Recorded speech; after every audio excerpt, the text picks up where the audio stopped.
Whoever is listening, we are glad to have you in. My name is Grayson Mann, and this is the Man with the Plan podcast. This is episode 101, our first episode since the 100 episode special dropped 2 weeks ago. Sorry about the 2 week thing. It's just been weird with school coming back and all that. And we're kind of in a new environment. We're in Tiger Vision's war room. I just want to thank Marissa, the GM, for allowing me to come here on such short notice and be able to use this room to conduct an interview with a very special guest, Don Munson, the voice of Clemson Sports. For those who don't know, if you've heard iconic calls from him, this is a dream to have you on, Don. Welcome to the show. Grayson, glad to be with you. Looking forward to spending some time with you here, talk a little Clemson sports, Clemson football. That's absolutely. So I just want to quickly ask you, how did you get your start in radio? For anyone that doesn't know who Don Munson is, primarily Clemson sports. So what drew you into the profession and how has it evolved over time? Well, I started in school just like you. I went to Appalachian State, graduated from there in 1984, was involved with the student radio station in 82, 83, and 84. So that's where I kind of got the love for it. Then was real fortunate in 84. I just gotten married, and 2 weeks, about 2 weeks after, 3 weeks after our marriage to my wife, Elizabeth, who still married to for 38 years and been dating her for 43, by the way. But we were moving back to Boone. She still had another year to go at App. So we were moving back into student housing. And that night, a buddy of mine called me from the radio station there in Boone, said, "Hey, the sports director walked out today. If you're here tomorrow, we'll introduce you to the GM, station manager, and, let's see where things go." Walked down there the next day, got the job. So $210 a week, baby, in 1984. Yep. Yep. And the rest is history. When did you? Rest is history. And for those who don't know, Don is also the director of broadcasting at Clemson, been since 2014. So he's very heavily involved in just what I want to do with what other communication students. And just if you've heard a Clemson call, you probably are the Clemson football Instagram, Twitter, you probably are hearing his voice associated with play-by-play. So very familiar within the community. Let's talk about last year. I feel like that's like the giant elephant in the room that everybody wants to address. For some, they want to call it a down year. And for those who are listening on Spotify or something, I'm using air quotes because 10 wins for most programs, they're like, man, what a year. But for Clemson, the standard, Dabo has really changed the standard and it's really evolved over time. So 10-3 was viewed as a disappointment to some. So with you calling every game, what was your thoughts, your takes? What's your analysis on last year? Yeah, finishing 10-3 and 14th in the country in the Associated Press poll. That's awful. That's just awful. But, it certainly was not the year that I think a lot of folks thought that Clemson was going to have. And, you open up 4-3, you're one game over 500 after the first seven. There's certain questions. Are you going to get to that 10-win plateau again? How are things going to finish out? And it was at that point that Coach Sweeney actually charged Ross Taylor, who is now the sports information director for football. He actually told Ross, he said, "Okay, from here on out, I want you to track every team right now. And I want to see who finishes the best here on, from this point on out." Or I guess he was tracing the 500 teams or teams that were a game above 500. Okay. And so only Clemson and only Utah were able to win 6 games from that point on. And so there was only 2 teams. So I think, you go back and you look at last year, certainly some disappointment, but the only reason that Clemson got to 10 wins is because of the culture that William Christopher Sweeney has built within that program and certainly within that building. And I'm obviously very partial to him. I will always be very partial to him. But we should feel blessed that he's the man here at Clemson. Yeah, and something that I quickly wanted to just pop in my head is that the Cheez-It Bowl, you could look at it for a guy like Andrew Booth, maybe, who was projected to be a top pick in the NFL, could have walked away, could have said, "Hey, I'm not going to risk it." Nobody decided to stay out. Mario Goodrich had the game of his life, got him a contract with the Eagles. That culture, it's continued to stick regardless of what's happening in college football, regardless of what's happening in the outside world. The Clemson football community and the culture feels like it's its own isolated bubble. Would that be kind of an accurate statement? I think it would. We played without 30 scholarship players, though, even against Iowa State because of injury or sickness or whatever. COVID was still going around at that point in time. So as it is obviously still now. But, to think that Clemson was able to pull that off. Now, Iowa State was down some players as well. Mm-hmm. Now, they had their running back. He just opted out and didn't play. Different culture. That's not a shot at Iowa State, but it is. It's just a different culture. That wasn't going to happen at Clemson, and I don't think that it really will ever happen at Clemson. I don't think we'll ever get to that point where somebody, if they're not playing in a semifinal game or a national championship game, will decide, you know what, I'm just going to step aside here and not play with my teammates. I don't think that's the right thing, and that's, I think, is what coach has instilled in his players. Yeah, absolutely. Opting out has certainly been that trend. You really expect those top players, if they're not in the semifinal, it's almost an expectation at this point. It's not surprising anybody to see maybe like Kyle Pitts, for example, a couple of years ago, Right. top 5 pick in the NFL, sat out that Cotton Bowl, and Florida got smoked. It was just like I think Florida had a ton of opt outs in that game. Their team completely was changed, and they ended up losing that game to Oklahoma and Spencer Rattler. So it's just this continuing change within college football. But let's talk about fall camp. Let's transition to that. You and I've had the chance to see fall camp. I don't know how many practices you've been able to attend, but is there a player, regardless of whether what we've seen or not, is there a player that you think that nobody's really talking about or paying attention to? Is there someone on your radar that you're really fired up to see?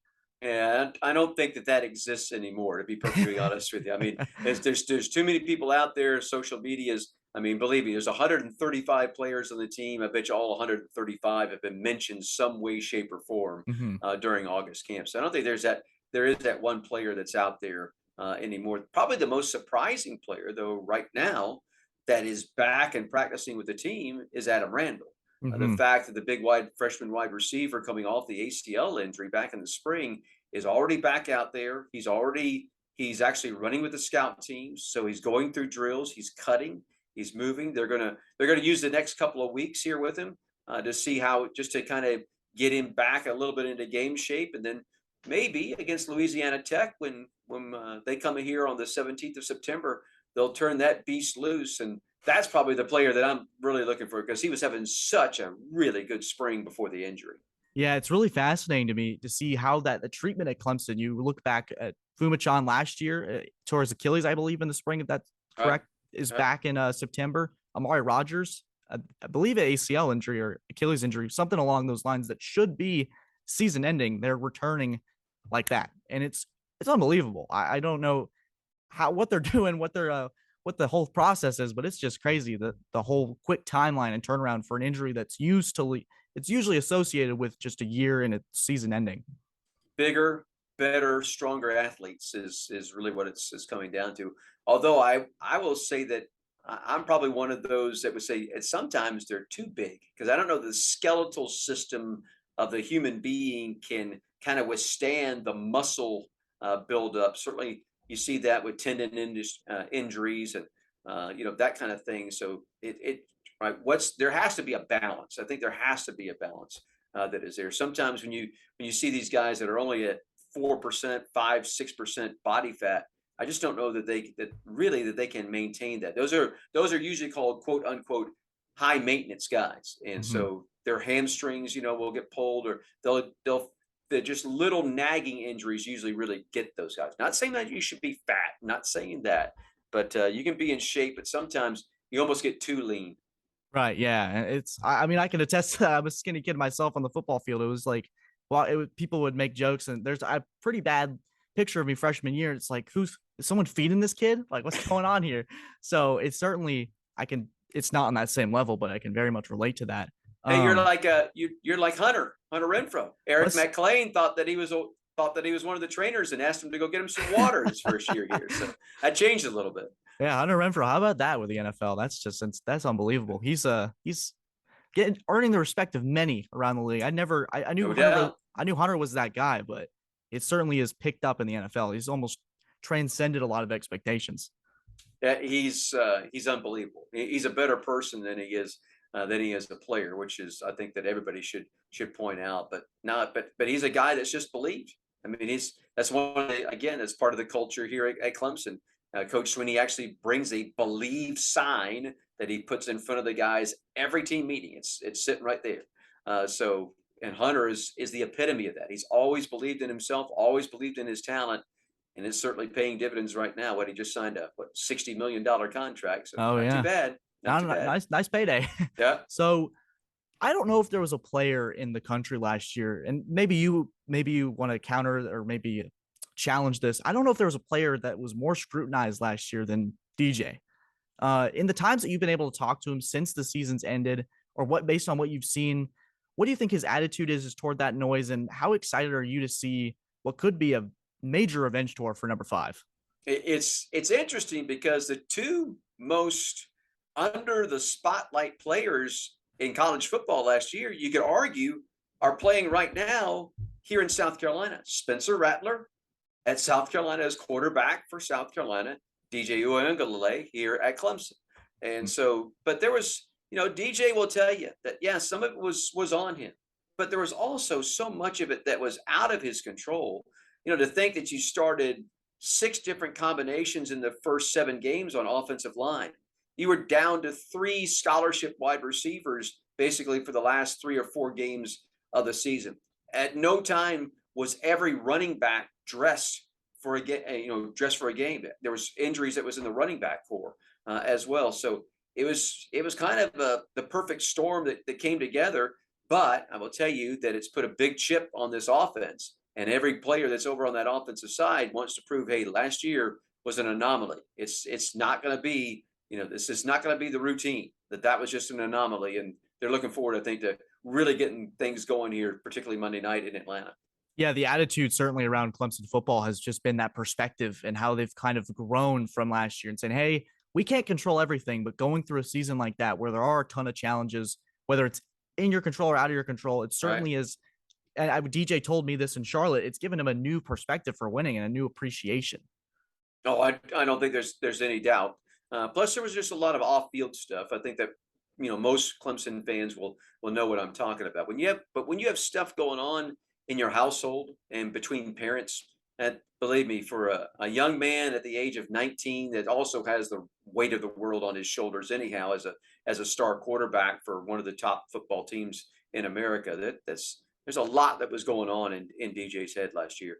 Yeah. And then, you know what? He's going to be better for it because this year I'm all behind it. I'm ready to go. I'm ready to see him just kind of take that next step. And I don't want to say prove everybody wrong because there is a ton of support for him out there. But just seeing it, what makes last season so special is it's going to make this season that much better and that much sweeter when they have that kind of success. Well, the best thing for him, though, has been Cade Klubnik. And then even having Hunter Johnson here on campus as well. I think, he's getting pushed a little bit. Hunter is also a guy now in his 6th year of college football. So, a little bit more experience. So kind of a sage, wise man that is in there, but a guy that can also play. But certainly Klubnik's appearance here in Clemson back in January when he first showed up, he became kind of the chatter of the town and a lot of expectations for Cade as well. But I think that's really helped push DJ. And sometimes when you are trying to advance in your job, in your position, you need somebody behind you to push you. And he certainly has that now. Yeah. And I made a joke with some of my friends. Hunter Johnson's so experienced, you might as well just call him Coach Johnson at this point. Yeah. But that's why he's here. He wants to be a coach. That's why he's here. Yeah. Having that guy in the film room too, being like, hey, this is what I see, or on the sideline, or maybe I see this better. Just having that different set of eyes is going to be so helpful for any quarterback, just to have that voice in your ear telling you, hey, I've seen this, I've been there, done that type of deal. Yeah.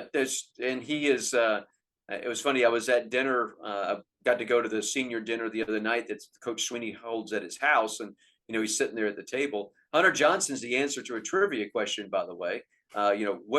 Which Clemson quarterback, minimum of at least 25 passes, holds the highest completion percentage in Clemson football history? It's Hunter Johnson. He was 21 of 27 his freshman year here at Clemson. So, all right. That's pretty cool. You learn something new every day. Okay.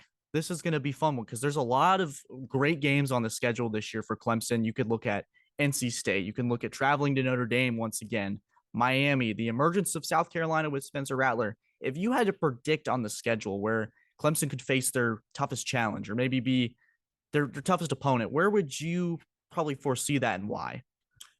Well, Clemson opens up now. They play 4 of their first 5 ACC games on the road. So that's a little unusual, which means that it's, back half heavy at home, which is a good thing.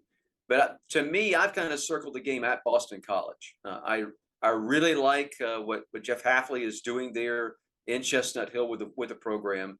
They came in here last year and gave Clemson absolute fits if it's not for the fumbled snap right there at the end of the game, they had an opportunity, but weren't able to make a play and come up with it. Now they've lost some guys, but they got quarterback returning. They also have Zay Flowers back at wide receiver, a guy that's just dynamic, not just as a wide receiver, but also as a return guy. And sometimes, offensively, all you need is 2 or 3 bodies out there that can help you move the football, and you are able to put points up on the board. So, and it's the red bandana game as Yeah. well. So, if you don't know about the red bandana game, you need to Google that and find out what that's all about. So, it's a big deal, a lot of emotion, a really good atmosphere will be in front of Clemson when they go to Boston College. That's the game I've kind of really circled on the schedule for me.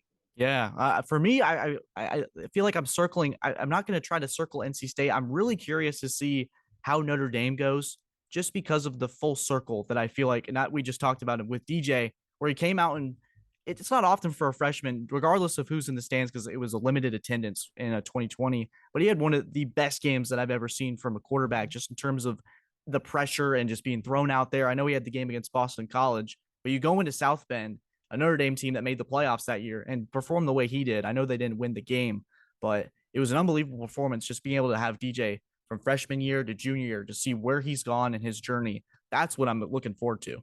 Well, certainly you want to beat the Fighting Irish, no doubt about it. But it's not a conference game, Right. and so if that's the one where you stumble and don't win, then I don't think that necessarily hurts you. If Clemson goes through the ACC unblemished and they win the ACC championship, I think that you can expect them to be in the playoffs as one of the 4 teams that'll be in the playoffs, either playing in Atlanta or in Dallas. Very excited about that. Let's talk about, you just mentioned the playoffs. For you personally, when you're seeing on the field, what do you think needs to happen? What does Clemson need to do to get back to the promised land, get back to the ACC championship, or as we like to call it, another Clemson championship? What do they need to do to get back? What is your most important point of emphasis? Well, I don't think there's any doubt that offensively they have to play better. They have to throw the ball downfield better. They averaged just right around a little over 6 yards per completion last year. In years past, when they had been successful, particularly winning national championships, that number has been up and over, I think, 8.5 yards per it's either per attempt or per completion, one of the two. So there's no doubt that they have to be better throwing the footballs. That means the wide receiving corps has to play better. They have to find ways to get separation, and so that has to be Joseph Ngata right now needs to be the lead horse with that. He's kind of the voice that is in that room. But I think there's plenty of help in there. I think that really excited to see what Spector is going to bring in the slot. See what the Collins boys can do, both Bo and Dakari. What is going to be Randall's impact once he does come back and play. And then, of course, you have another young freshman, Williams, that has been kind of the talk of camp at slot receiver. Not only what he's been doing at slot receiver, but also what he's been able to do in the return game as well. So, and then they're going to run the football. I mean, when you have Shipley, when you have Pace, and when you have Moffa back there, you're going to run the football. The offensive line is way better at this point than it was at any point really last year. To be perfectly Absolutely. honest. Yeah. So. Yeah, if they can achieve a nice balance and to be like, hey, we're not going to take on an identity. We can do multiple things. We can have a game where, hey, if the running game's not working out, we can throw it. We can air it out. If the throwing game's not working, we can run the ball with Shipley, Pace, and Moffa. If they can do different things, be unpredictable, and kind of have the just mystery, I guess, because you want defensive coordinator to be not able to sleep at night, be like, hey, man, what are they going to do? Is DJ going to rip us apart, or is Shipley going to run for 150 yards? It's going to be that mystery that I think will help Clemson in the future. Well, and Shipley is a different player. All 3 running backs are a different player than they were at this point last year. But Shipley in particular, I mean, most practices that I've been to, Shipley has broken 2 or 3 big plays in every practice. So when you have that kind of back that can, all of a sudden you hand the ball off and he's gone 30 yards, he may go 70 yards. That's the difference maker and kind of explosive promise that you want at running back, and he's been giving Clemson that. So it'll be interesting to see exactly how Brandon Streeter dials all this up as the new offensive coordinator. Yeah, and speaking of Streeter and Goodwin just as coordinators, I think that I asked Wes about it on Wednesday with the availability, just how that the value of having that game against Iowa State, because most coordinators, when they're hired, it's in January, February. They're having to kind of learn as they go, but they've been here for a while. They've been within this program, and they have that game day experience in a very high stakes setting, like a bowl game. So very excited to see what they can bring to the table. Really excited about Wes Goodwin. He was he was cracking jokes with the media yesterday. Very, very interested to see how it goes. What are your expectations for the two of them? Yeah, I think the Iowa State game really was important for really the entire staff, to be honest with you. When you had as much left, particularly over the defensive side of the football left, but do you still go into that Iowa State game and figure out a way to win that game, and really kind of smothered Iowa State defensively. So I think that it was big. It was kind of, you hate to say a test run for this year, but it kind of really was a test run for what we're going to be seeing this year. But I have no doubt that Wes is going to be extraordinarily successful here. I understand everybody questioning him, but I've been around Wes a long, long, long time here at Clemson. When I started on staff with Coach Swinney in 10, I think it was the next year that Wes came on board. So it was this guy is a guy that, I mean, he has a mind where he sees something and it's like a photographic memory. It just registers in his mind. So I think that helps him, obviously, as a defensive coordinator, making adjustments on the fly. And certainly there are going to be situations where he does not make the correct call.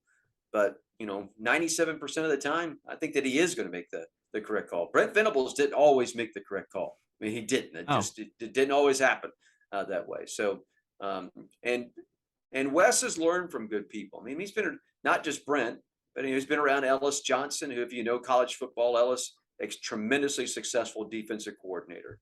And he's been around other guys as well. Served in the NFL. Bruce Arians was right there at Bruce Arians' hip for all those years in Arizona with the Cardinals. So he has the makeup to take care of business over there on the defensive side of the ball. Yeah, absolutely. Really, it's going to be an exciting year. There's a lot of new pieces, but there's also a lot of old pieces. Really looking forward to it with Clemson football. Let's transition to outside the Clemson world for a little bit before we wrap up. I want to get for you, when you're looking at other teams, what is maybe a storyline or maybe a player or coach that you're really, besides Clemson football, really excited to see? Is it Brett Venables at Oklahoma? Is it maybe, like we mentioned, Spencer Rattler as the in-state rival QB? There's so many moving parts that took place in the winter and the spring. So there's a lot to talk about for sure. But if there's one storyline or something you could pick out, what would that be? Oh, I'm probably going to go with the storyline that probably every college football fan has its eyes on the most, and that is what's next. What is next? There's going to be further teams jumping ship to one league or another, or is it going to be that the networks themselves are going to renegotiate contracts and all of a sudden, but there at some point in time, there's going to be 65 to 80 schools that are going to split off from the NCAA. If you don't think that's coming, I think you're just blind. It's coming.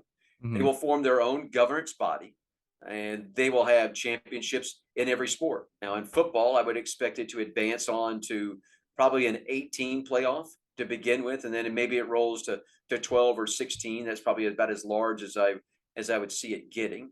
But then they'll have their own championships in basketball, where every team is eligible. They'll have their own championships in softball, baseball. You name the sport, they're going to have their own championship in it. And if I was talking with a guy today, and I've heard this number that television right now figures that with the way that things are right now, that they're losing about $125 million a year with the way that things are right now. Wow. So you can understand their want to push it and make something happen. So it will become the haves against the have-nots. But I'm a big believer. Listen, I believe in capitalism. And there's no reason that a $10 million company should tell a $100 million company what to do. There's just no reason for that. So it'll be interesting to see what does play out over the next, several months, and it may take a year, it may take 2 years, but something's going to happen, and Clemson will be a part of that. They will have a seat at the table. They will be part of this. You can bet on that. Yeah, they certainly don't want to get left behind, but I don't think TV, like you mentioned, those television rights, having Clemson as one of their marketing brands, as a team as a whole, they're going to want to bring them along for the ride. So it's just a matter of not if, but when it happens. So really, it's exciting. College football, there's a lot of mystery, but there's also a lot of intrigue, curiosity. There's a lot to look forward to. Well, and I think we get caught up in, saying all this is being driven by college football. It's not. It's not Hmm. being just driven by college football. I mean, college men's basketball pays a lot of bills. It pays a Mm-hmm. lot of bills and particularly like for the NCAA. It's the chief thing. More than 90% of their revenue is generated out of that NCAA men's basketball tournament. So they understand there. But I think that NCAA leadership has failed, to be perfectly honest with you. And I think in the end, it's going to cost them. Yeah, I think that's fair. That's pretty fair assessment, to be honest with you. Don, we're just gonna start getting into a little more rapid fire just before we wrap up. A couple more fun questions. Is there a current Heisman favorite that you have right now? Is it somebody on Clemson? I don't want to Uh, get you in any trouble, but no, I mean, I don't pay it, because how often have we seen here in the last, particularly like 3 years, somebody will come out of the gates first 3, 4 weeks of the season, give him the Heisman right now. Just give him the Heisman right now. And that person is nowhere to be seen once that thing is handed out in December there in New York City. So I don't pay really a whole lot of attention to that. Let's just watch the kids play. Let's watch them go and have fun with it. We'll find out who the best players are in college football. I would personally like to see a defensive guy kind of rise up and be in the run for something like that. This really has become a quarterback or running back driven kind of trophy. But again, chicks dig the long ball. Everybody loves offense, and I get it. yeah, Will Anderson's been getting a lot of chatter as Yeah, potentially that yeah. next guy to win the Heisman. But like you said, they usually appear out of nowhere, and it's that most appetizing story that usually drives the conversation. Don, if you had the opportunity to call a game or call for any type of a team or league or sport, if you had the opportunity to sign a contract, be like, hey, I want to commentate for this team that isn't Clemson, who would that be? It could be any sport, any league. Well, I guess if it be any sport, any league, in my profession, in the professional profession, I would say the voice of the New York Yankees would be probably difficult to Yeah. beat. I would say that would certainly be up there, or even the voice of the Los Angeles Dodgers, just because of everything that comes with being in LA Mm-hmm. and the exposure that you could possibly get. So those would be two. I would say the voice of the Dallas Cowboys would be a ton of fun. To be the voice of quote unquote America's team. So those would be the teams. Those would be the teams. All right. In your time calling games for Clemson, what beside it can be Tampa, it can be any of those big memorable games. What is the most memorable game that you have called in your career? Well, I always tell people, excuse me, didn't mean to cough on Oh, you. you're good. This is being 60. This is being an old man. Uh, I will tell you that probably my most memorable call was actually in the baseball stadium here at Clemson in 2010. Tyler Colvin's grand slam home run over Oral Roberts. It was a walk-off grand slam. And the reason I say that is because it was the only time that since my tenure here at Clemson, I did this at App State as well, was a play-by-play voice at App there. But here at Clemson was the only time that I had my dad sitting on my left-hand side and my mother sitting on my right-hand side in the booth with me. Oh wow, So that's awesome. that was from that, and they're both gone now. My father passed away in 12, and my mother passed away last year. So that personally, for me, just because of the obviously the family ties and the relationships is the biggest thing for me.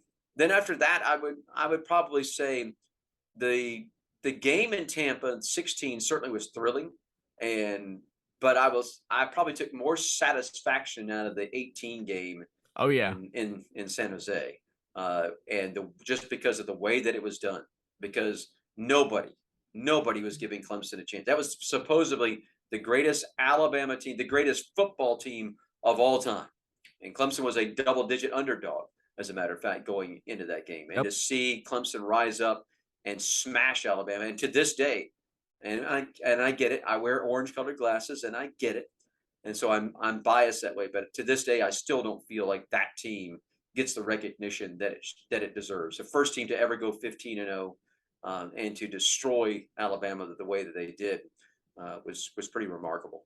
Yeah, I remember being in that game, and I remember looking at Clemson fans that were in that little section going, there's nothing more satisfying that I'll ever see and seeing a sea of crimson just leaving the stadium. Well, It was unbelievable. I've never seen anything like it.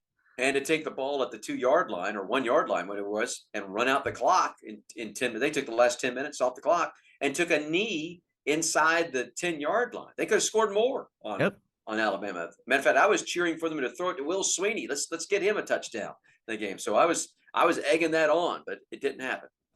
It's all good. Before we wrap up, I did get a last minute question. Gary McDaniel wanted me to ask you about Jim Phillips and what he meant to you. Yeah, Gary's my boss, so he's a very interesting.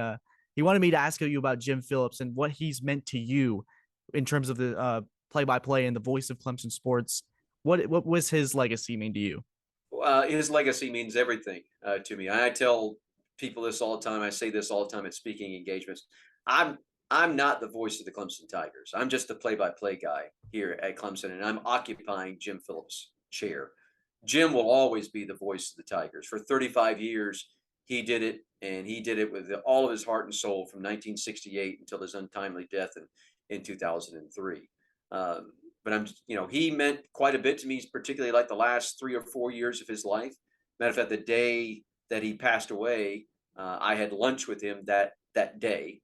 Me and another guy that was probably his best friend, a guy named Roger Berry. The three of us had lunch together, and Roger actually called me the night that everything went wrong when Jim suffered an aortic aneurysm and was rushed off to the hospital. Then he passed away early in the morning the next day. But no, Jim will always be the voice of the Tigers as far as I'm concerned. He should always be revered that way. I know there's still a lot of Clemson folks that look at him that way, and he should. I don't think I'll be here 35 years. I'll be way too old. I'd be 85, I think, by the time that would happen. But I hope that I can have a good long run, and I hope that people appreciate the work that I do, and maybe at some point in time there'll be somebody, maybe you, that's sitting in this chair, and I'm just a play-by-play. Jim Phillips and Don Munson will be the guys that the standard has been set for here at Clemson. But Jim was just an extraordinarily close friend, and we all miss him dearly. We're coming up on the anniversary of his death, as a matter of fact, not too distant future. Yeah, well, whoever takes your position, Don's got big shoes to fill for sure. So not quite yet. I haven't been here long enough to do that. Hopefully, I've got a few more in me. I'd like to see a few more national championships. I kid Eli Gold all the time, the play-by-play voice at Alabama. I think he's got 7 national championships, something like that. So I'm 2-2 in national championship games. I'd like to make it 3-2 though after this year. Fingers crossed. So to make it 3-2, what like we've said before, Clemson wins the national championship, but why? Well, I think you got to be fortunate. You got to be healthy. I think that we've seen both that happen with both teams in 16 and 18, is that you were relatively healthy throughout the year. But I think that you have to play good defense, because this is particularly once you get to the playoffs. Once you get to the playoffs, you have to score points. You have to score points. So if you have a defense that can limit that, I think that really helps. But that also means that you have to see the offense grow as the season goes along and be a threat. Not only a threat in just throwing the football or running the football, but you have to be a threat consistently across the board. And then this is the other thing, is that you had to play really well usually in special teams. You generally had to play well in special teams. BT Potter, for instance, needs to have an exceptional year as a field goal kicker and a kickoff guy. So you need to hit what can happen in the return game. Clemson needs to be a bigger threat in the return game. They need to pop some. So we'll see if that happens. Yeah, 3 points. Flashbacks of the Kenyon Drake return in the 25th, the first. And see, that to me, everybody points to the onside kick. It was Drake's return that all of a sudden, Clemson was up 3 or 4 points, and then Drake's return, and all of a sudden you're down 3 again, or down 4, whatever it was, and it just switched the entire momentum. It wasn't necessarily the onside kick as much as it was Drake's return. Yeah, it's just the way the game goes. Learning from that kind of stuff and building on that is hopefully what we'll see in 2022. So looking forward to that. Don, thank you so much for joining the show, man. That is episode 101 of the Man with the Plan podcast. Guys, we're on YouTube, Spotify, Apple Podcasts, or wherever you get your podcasts. Consider subscribing to our YouTube channel or leaving a 5-star review to let us know that you enjoyed the show or this interview with Don Munson, a Clemson icon. Don, Don, you got anything to add before we wrap up here? No, enjoy the season and enjoy every game of it. Enjoy it, particularly if you're coming to the home games. You get 7 of them, and come on out and support the Tigers in each and every one of them. It's the best atmosphere in all of college football. There's no doubt. Yep. And this was the episode interview with Don Munson, guys. Thank you as always. Have a fantastic weekend. College football starts. Enjoy it. Thank you, guys. Take care.